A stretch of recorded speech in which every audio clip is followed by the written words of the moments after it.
National exchequer میں جانی چاہیے تھی. یہ سپریم کورٹ کے اکاؤنٹ میں پیسے کیسے چلے گئے؟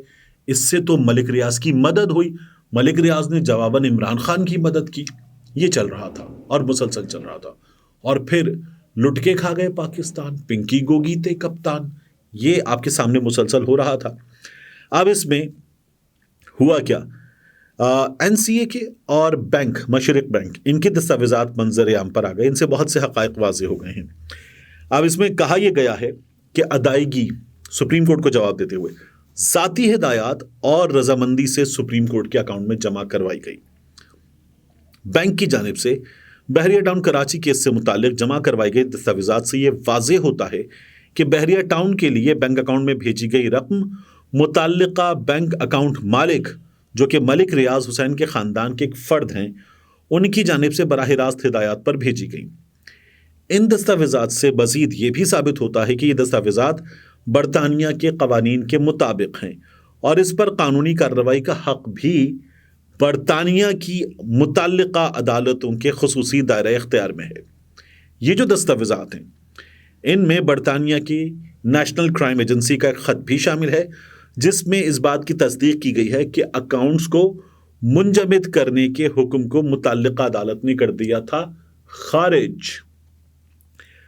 ان دستاویزات سے الزامات اور پروپیگنڈا جو ہو رہا ہے اس کی تردید ہوتی ہے اور یہ ثابت ہوتا ہے کہ ایسی کوئی بھی رقم حکومت پاکستان کے لیے ضبط نہیں کی گئی، جبکہ اس کا مقصد بحریہ ٹاؤن کے لیے استعمال کیا جانا تھا. اب یہ جو رقم پاکستان سے گئی، کب گئی تھی؟ کیا اس پر بات ہو رہی ہے؟ اس پر تو بات نہیں ہو رہی. وہاں میاں نواز شریف کے بیٹے کا اپارٹمنٹ خریدا جانا تھا، کیا اس پر بات ہو رہی ہے؟ اس پر بھی بات نہیں ہو رہی. ڈاکیومنٹس یہ ثابت کر رہے ہیں کہ یہ پیسے حکومت پاکستان کے نہیں تھے. عمران خان پہ یہ کیس چل رہا ہے، یہ بھی فارغ ہوتا ہے. آپ کچھ اور سنتے سنتے کچھ اور اس میں داخل کر لیتے ہیں اور پھر ایسے معاملات میں پھر اللہ کے اپنے فیصلے ہوتے ہیں. مجھے تو یہی لگتا ہے کہ کرنے کچھ اور جا رہے تھے، ہو کچھ اور گیا ہے. یہ کہاں ہوتا ہے؟ دیکھیے، عمران خان کو گرانے کے چکر میں اس سسٹم نے خود کو مسلسل گرایا ہے اور یہ گرتا چلا جا رہا ہے. عمران خان کے خلاف اس وقت جتنی چیزیں ہوئی ہیں ان میں آپ کو نظر کیا رہا ہے؟ آج تو مسٹر جسٹس سردار طارق مسعود صاحب، یہ عدالت سے فیصلہ کچھ بھی آ سکتا ہے، لیکن وہ بھی یہ کہہ رہے تھے کہ جو سائفر کا کوڈ ہے یہ تو بدلتا رہتا ہے، ایک بعض اوقات تو ہر ہفتے بدلتا ہے. تو چیزیں عمران خان کے خلاف جس انداز میں کی گئی ہیں، یعنی ایک بندے کے خلاف 200 مقدمات، اور ابھی ایک اور ہو گیا مقدمہ 50 لاکھ روپے کا. جو امجد خان نیازی نے گرفتاری دی نا، تو وہاں پر امجد خان نیازی کا کسی بندے سے معاملہ تھا پیسوں کا، اور پیسوں کے اس معاملے میں امجد خان نیازی نے اس بندے کی درج کروائی گئی ایف آئی آر کے مطابق اس کو یہ بتایا کہ تم جو پیسے تم نے مجھے دیے تھے وہ میں تم کو واپس کر رہا تھا، لیکن وہ شوکت خانم میں جمع ہوئے. اب وہ بندہ کہہ رہا ہے جی میرے پیسے امجد خان نیازی سے، عمران خان نیازی سے، ان لوگوں سے نکلوا کر دیے جائیں. اس طرح کے کیسز عمران خان کے خلاف بن رہے ہیں. اس سے ہوگا کیا؟ صاف نظر آ رہا ہے لوگ یہ جو عمران خان سے کنیکٹ کر رہے ہیں، عمران خان کے ساتھ کھڑے ہوں، ان کو بھی نظر آ رہا ہے کہ یہ ہو کیا رہا ہے. اس لیے یہ ایفرٹس آپ کو مسلسل ناکام ہوتی ہوئی نظر آ رہی ہیں. اب میں آپ سے عرض کروں، مظاہر نقوی صاحب کے بارے میں بات کرنے سے پہلے خاور فرید مانیکا کا جیو نیوز پر شہزیب خانزادہ کے شو میں انٹرویو ہوا، لیکن اب کہا جا رہا ہے کہ نہیں، یہ جو انٹرویو ہے نا یہ مکمل نہیں ہوا، اب یہ انٹرویو دوبارہ ہوگا اور انٹرویو میں خاور فرید مانیکا دوبارہ بیٹھے گا، اور خاور فرید مانیکا بیٹھے گا تو اس سے اس کے اپنے معاملات پر بات ہوگی. جب اس کے اپنے معاملات پر بات ہوگی تو پھر خاور فرید مانیکا کچھ چیزیں مانے گا اور ان چیزوں میں پھر عمران خان جو ہے وہ انوالو ہوگا. کیونکہ ابھی خاور فرید مانیکا نے 2 باتیں کی، ایک فرح گوگی کے حوالے سے، فرحت شہزادی کے حوالے سے، اور دوسری خاور فرید مانیکا نے عدت کے حوالے سے بات کی. اپنی بیوی کو تو خاور فرید مانیکا نے نشانہ بنایا، لیکن عمران خان صاحب کو بھی خاور فرید مانیکا کی جانب سے نشانہ بنایا گیا. اب جب دوبارہ انٹرویو ہوگا، کہا یہ جا رہا ہے کہ خاور فرید مانیکا کا یہ انٹرویو دیکھنے کے بعد ایک شخصیت نے کہا اچھا آپ جیو نیوز پر بیٹھ کر یہ کہہ رہے تھے کہ آپ کے اپنے تمام معاملات کلیئر ہیں. آپ کا ایک بیٹا تو ہینڈ ٹو ماؤتھ بھی ہے. تو آپ کی جو تصویریں چل رہی ہیں سوشل میڈیا پر، بینٹلے گاڑی بھی ہے، اس کے بعد دیگر جائیدادیں بھی ہیں، سب کچھ ہے. تو یہ کیسے ہو رہا تھا؟ تو ان سوالوں کے جوابات ابھی آنا باقی ہیں. احسن جمیل گجر کا پنجاب میں اثر و رسوخ تو بہت تھا. تو خاور فرید مانے کا اب جب دوبارہ آئے گا تو ممکن ہے کہ مزید کچھ چیزیں بتائے گا. لیکن ان تمام چیزوں میں سب سے بڑا پرابلم یہ ہے کہ اگر آپ یہ کہتے ہیں کہ اس بندے کے یا اس عہدے کے افسران کے تبادلے ہوئے، پیسے لیے گئے، پیسے فرا بی بی نے لیے، عمران خان نے لیے، اور ان لوگوں کو اس سے فائدہ پہنچا، تو وہ بندے کہاں ہیں؟ وہ بندے اسی ملک کے سسٹم میں ہیں. معاف کیجیے گا. تو ان بندوں کو بھی سامنے لایا جائے. وہ بندے سامنے آئیں اور آنے کے بعد بتائیں کہ انہوں نے پیسے دیے تھے، کتنے دیے تھے، کس کو دیے تھے، ثبوت کیا ہے. تو یہ جو سسٹم ہے، اس سسٹم کو جو لوگوں کی نظروں میں اب کوئی وقت نہیں رکھتا، اس کو مزید برہنہ ہونا ہوگا تاکہ عمران خان صاحب جو ہیں ان کے خلاف کچھ ثابت کرنے کی کوشش کی جا سکے.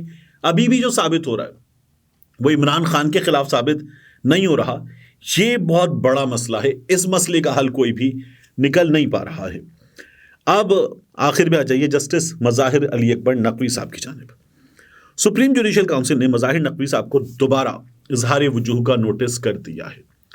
جو میاں داؤد ایڈوکیٹ جس نے مظاہر نقوی صاحب کے خلاف شکایت جمع کرائی اور ان کے مالی معاملات کی بات ہے، اب مظاہر نقوی صاحب کو مطمئن کرنا ہوگا. ان کو مہلت دی جائے گی، ان کے خلاف یہ معاملہ چلے گا اور ان کو مطمئن کرنا ہوگا.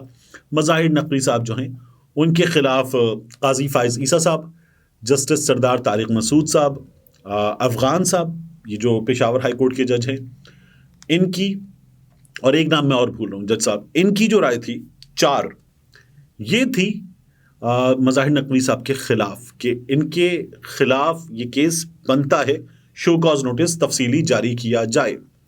جبکہ مسٹر جسٹس اعجاز الاحسن صاحب جو ہیں ان کی رائے یہ تھی کہ یہ نہیں بنتا. تو 4-1 سے مظاہر نقوی صاحب کو شو کاز نوٹس جو ہے وہ کر دیا گیا. جسٹس امیر بھٹی صاحب، میں نے آپ سے کہا نا ایک نام میں بھول رہا ہوں، تو جسٹس امیر بھٹی صاحب ہیں، ان چاروں کی رائے اس بات کے حق میں تھی. تو مظاہر نقوی صاحب جو ہے وہ اس کا جواب دیں گے، معاملہ چلے گا. اور مظاہر نقوی صاحب اگر گلٹی ہیں تو ٹھیک ہے، مظاہر نقوی صاحب کو بھگتنا چاہیے.